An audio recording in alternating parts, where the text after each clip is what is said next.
Absolutely inspired ang netizens sa physique ni PBB Celebrity Collab Edition alumnus Vince Maristella. Sa recent posts ng Sparkle Star, kapansin-pansin ang kanyang washboard abs and muscles. Aniya, hindi ito na-achieve overnight kundi resulta ng ilang taong hard work. 8 years na ako nag-workout, so I think kilala ko na talaga yung katawan ko.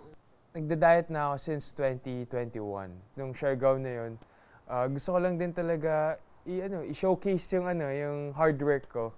And syempre, 'di ba? Saan pa ba maganda i-showcase yun? Sa beach, 'di ba? Wala raw sikreto para ma-achieve ang abs. Kailangan lang naka-incorporate sa lifestyle ang exercise at proper diet. Kumakain pa rin daw siya ng rice.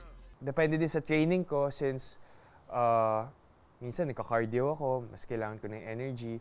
So I think dahil nga kilala ko na yung katawan ko, na-estimate ko na.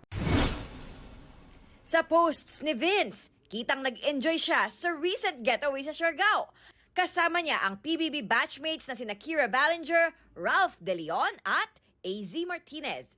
Unti lang kasi yung time namin sa loob ng bahay ni Kuya. Pag nandito kami sa Manila, like 4 hours kami magkasama. Dun sa Siargao, parang buong 4 days kami magkasama, hindi kami nag-iwahiwalay. Marami nakapansin ng close ni Kira. Close Ha? talaga kayo. Kasi sa photos nyo, ang dami kayong dalawa lang eh. Hindi, naging close kami dun. Sa totoo lang. Hindi nakasama sa lakad ang ka-love team ni Kira na si Josh Ford dahil nagbakasyon ito abroad. Kita kami kahapon. Anong sabi niya sa'yo? Sabi niya, ay, kamusta yung Siargao? Tapos sabi ko, enjoy naman. Tapos,